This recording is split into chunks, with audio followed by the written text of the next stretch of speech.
Hello student, पिछले term पर हम लोगों ने स्टडी किया था इलेक्ट्रोलाइसिस के केस सेकेंड ए की। आज हम लोग स्टडी करेंगे केस सेकेंड बी की। केस सेकेंड बी में देखिए क्या होता है।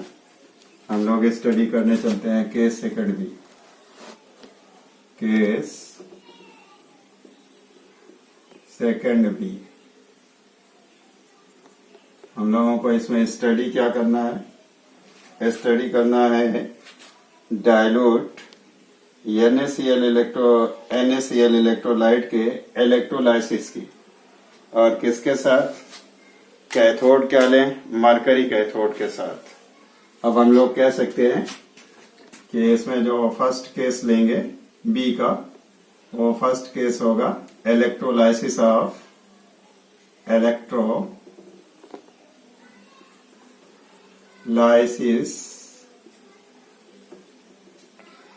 electrolysis of aqueous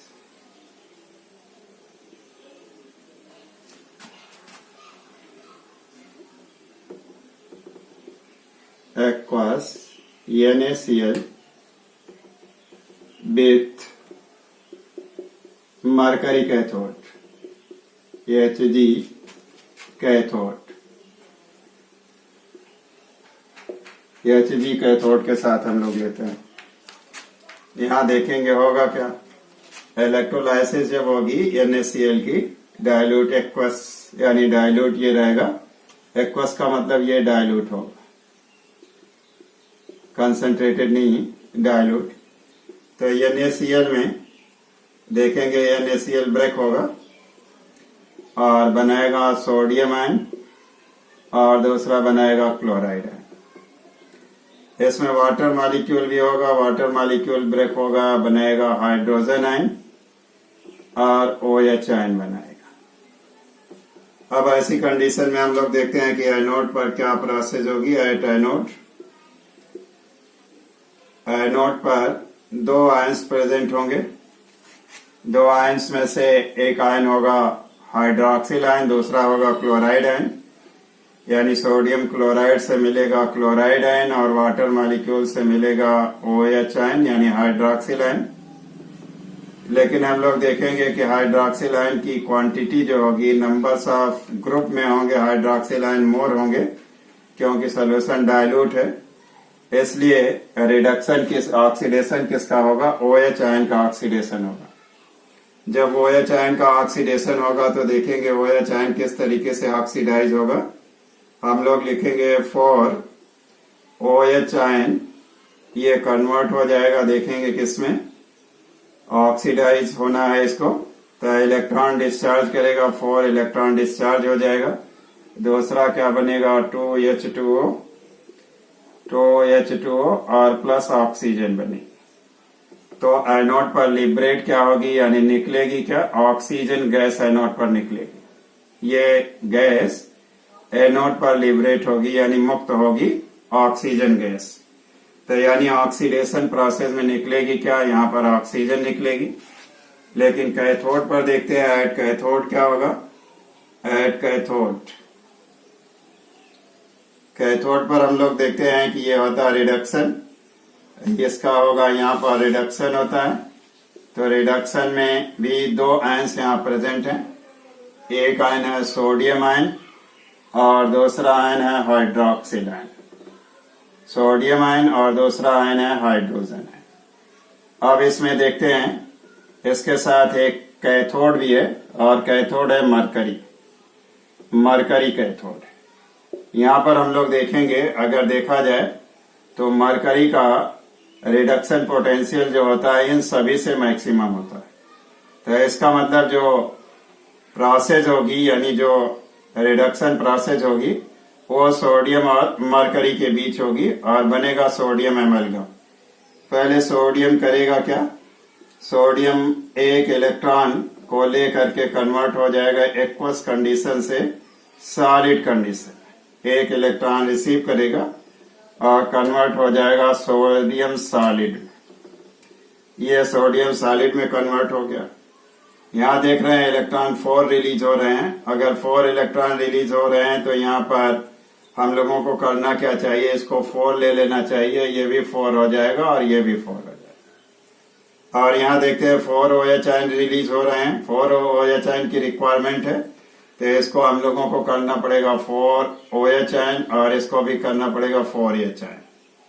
अब यहाँ पर इसको भी हम लोगों को 4 H2O करना पड़ेगा, तभी हाइड्रोजन 8 होगा, नहीं तो हाइड्रोजन 8 नहीं होगा। तो यहाँ पर इलेक्ट्रॉन रिलीज करने के बेसिस पर ये 4 हो गया और ये भी 4 हो जाएगा, यहाँ पर भी 4 हो जाएगा। अब करेंगे क्या, हम लोग देखेंगे यहाँ मरकरी का रिडक्शन पोटेंशियल मैक्सिमम है और सोडियम मोर एक्टिव मेटल है, इसलिए सोडियम करेगी क्या, मरकरी से रिएक्ट कर लेगी, Mg से रिएक्ट कर लेगी Hg से और रिएक्ट करके बनाएगी सोडियम एमाल्गम। यहाँ फॉर्मेशन हो गया किसका, सोडियम एमाल्गम, यानी Hg हो गया। इसी को हम लोग कहेंगे सोडियम एमाल्गम, सोडियम अमलगम। इसका मतलब ये होगा कि कैथोड पर जो होगा वो मरकरी का भी रिडक्शन होगा, मरकरी रिएक्ट करेगी सोडियम सॉलिड के साथ और रिएक्ट करके बना लेगी सोडियम एमाल्गम। और यहाँ पर एनोड पर जो होगा वो रेड ऑक्सीडेशन जो होगा वो OH आयन का ऑक्सीडेशन होगा, क्लोराइड आयन का ऑक्सीडेशन नहीं होगा, यानी क्लोरीन गैस रिलीज नहीं होगी। अब हम लोग देखते हैं कि इलेक्ट्रोलाइटिक सोल्यूशन कैसा होगा। इलेक्ट्रोलाइटिक सोल्यूशन में अगर हम लोग देखें तो यहाँ जो हाइड्रोक्सिल आयन थे वो हाइड्रोक्सिल आयन रिमूव हो गए किस फॉर्म में, ऑक्सीजन और वाटर मॉलिक्यूल के फॉर्म में। हाइड्रोजन आयन यहाँ बचे हुए हैं, यानी हाइड्रोजन आयन का कंसंट्रेशन बढ़ा हुआ है। जब हाइड्रोजन आयन का कंसंट्रेशन बढ़ेगा तो पीएच वैल्यू जो हो जाएगी वो घट जाएगी, और जब पीएच वैल्यू घटेगी तो इसका मतलब इलेक्ट्रोलाइटिक सोल्यूशन क्या होगा, एसिडिक होगा। तो यहाँ हम लोग कहेंगे electrolytic solution, electrolytic solution will be acidic. Acidic क्योंकि हाइड्रोजन आयन कंसंट्रेशन इंक्रीज करेगा तो पीएच वैल्यू घटेगी, पीएच वैल्यू घटने की वजह से इलेक्ट्रोलाइटिक सोल्यूशन जो हो जाएगा वो एसिडिक हो जाएगा। ये केस सेकंड बी का फर्स्ट ऑप्शन रहा। अनदर देखिएगा, इलेक्ट्रोलाइसिस ऑफ सोडियम क्लोराइड और विथ किसके साथ इलेक्ट्रोड क्या कर देते हैं, Ag इलेक्ट्रोड। यहाँ पर हम लोग कहेंगे Ag electrode, with Ag electrode. लेकिन इसको अब डायल्यूट हम लोग ना करके इसको मोल्टेन कर देते हैं या कंसंट्रेटेड कर देते हैं। इसको कंसंट्रेटेड NaCl करते हैं Ag इलेक्ट्रोड के साथ, और ये कंडीशन हो जाएगी केस बी के सेकंड की कंडीशन होगी। इसमें देखते हैं हम लोग कैसे होगा।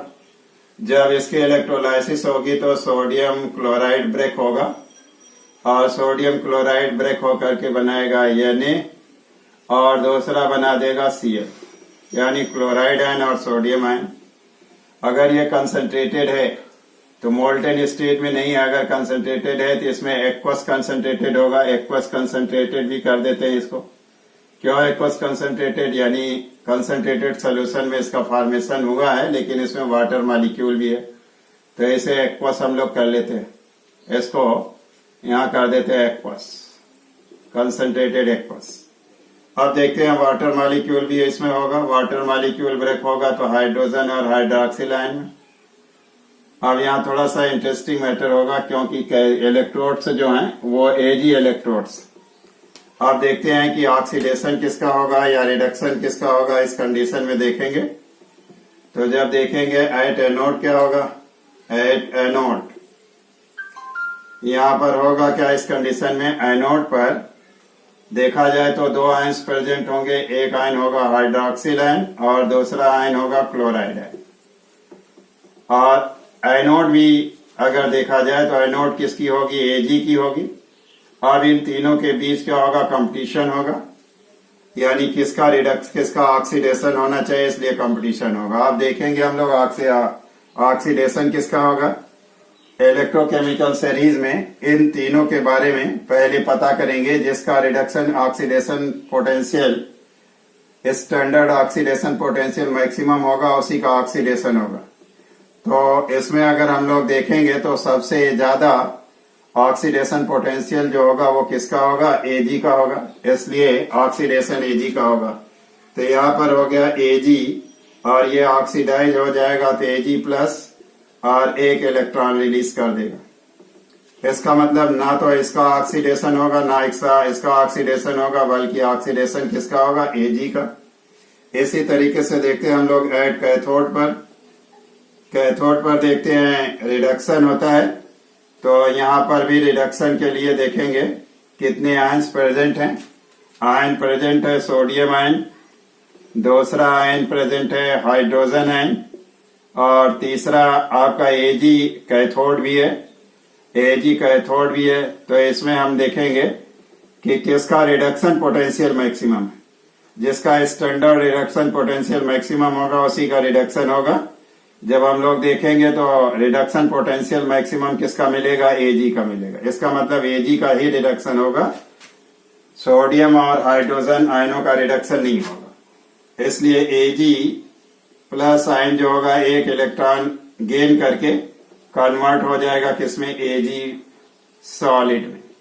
ये एक्वस में था, ये हो गया किसमें, सॉलिड में हो गया। इसका मतलब ऑक्सीडेशन भी Ag का ही हुआ और रिडक्शन भी किसका हुआ, Ag का ही हुआ। सिल्वर का ही रिडक्शन हुआ और सिल्वर का ऑक्सीडेशन भी हुआ। ना तो सोडियम क्लोराइड के सोडियम और क्लोराइड आयनों में से किसी का ऑक्सीडेशन रिडक्शन हुआ, ना हाइड्रोजन आयन और हाइड्रोक्सिल आयनों में से किसी का ऑक्सीडेशन रिडक्शन हुआ। इसका मतलब एक्वस सोल्यूशन में, कंसंट्रेटेड एक्वस सोल्यूशन में जो आयंस प्रेजेंट थे उन आयनों में से किसी का ऑक्सीडेशन रिडक्शन नहीं हुआ। ऐसी कंडीशन में Ag का ही ऑक्सीडेशन रिडक्शन हुआ। अब देखते हैं जब हम लोग ये सेल बनाएंगे इस तरह से और इसमें Ag दोनों तरफ इलेक्ट्रोड रखेंगे। ये इलेक्ट्रोड हो गया, एक इलेक्ट्रोड एनोड का काम करेगा, दूसरा कैथोड का काम करेगा। इसको हम लोग जब कनेक्ट करेंगे तो एनोड क्या होगा, पॉजिटिवली चार्ज होगा, कैथोड निगेटिवली चार्ज होगा। ये हो जाएगा कैथोड, ये कैथोड का काम करेगा। ये आपका हो गया कैथोड और ये हो गया एनोड, ये एनोड हुआ। अब देखते हैं एनोड पर पॉजिटिव चार्ज आएगा और इस पर निगेटिव चार्ज होगा। यहाँ पर आयंस कौन से प्रेजेंट होंगे, दो आयंस प्रेजेंट होंगे। एक आयन होगा क्लोराइड आयन, दूसरा होगा हाइड्रोक्सिल आयन। और यहाँ पर देखेंगे प्रेजेंट क्या होगा, सोडियम आयन और हाइड्रोजन आयन प्रेजेंट होगा। ये दोनों जाना तो चाहेंगे लेकिन ऑक्सीडेशन इसका हो रहा है। जब ऑक्सीडेशन इसका होगा तो इसके मेटल जो आएंगे Ag आयन के फॉर्म में सोल्यूशन में आएंगे और जाएंगे किस पर, कैथोड पर जाएंगे। इसका मतलब एनोड क्या होती जाएगी, पतली होती जाएगी, क्योंकि आयंस इसके आइटम जो होंगे आयंस के फॉर्म में बाहर आते रहेंगे। जब बाहर आते रहेंगे तो एनोड पतली होती जाएगी और कैथोड पर डिपोजिशन होता रहेगा, इसलिए कैथोड क्या होती जाएगी, मोटी होती जाएगी। इसका मतलब लेंथ बल्कि width of anode decreases and width of या थिकनेस ऑफ कैथोड इंक्रीजेस। इसमें हम लोग लास्ट में हम लोगों के पास आएगा क्या, यहाँ पर Ag इकट्ठा होते जाएंगे। जब Ag इकट्ठा होते जाएंगे तो ये मोटी होती जाएगी और ये पतली होती जाएगी। तो हम लोग लिखेंगे थिकनेस ऑफ एनोड डिक्रीज कर जाएगी और कैथोड की क्या होगी, व्हाइल दैट ऑफ कैथोड देखेंगे क्या होगी, इंक्रीज होगी, यानी बढ़ती जाएगी, घटेगी नहीं बल्कि ये मोटी हो जाएगी। इसकी साइज जो हो जाएगी मोटी होती जाएगी और इसकी साइज पतली होती जाएगी, यानी कुछ ये इस तरीके से होता जाएगा। जब पतला होगा तो ऐसा होता चला जाएगा, क्योंकि जो सोल्यूशन के करीब होगा ये पतला होता जाएगा और ये मोटा होता जाएगा। तो the thickness of anode decreases while that of cathode increase करती जाएगी। बस बच्चों, आज का लेक्चर यहीं तक, फिर मिलेंगे नए लेक्चर के साथ और नया लेक्चर होगा फैराडेज लॉ।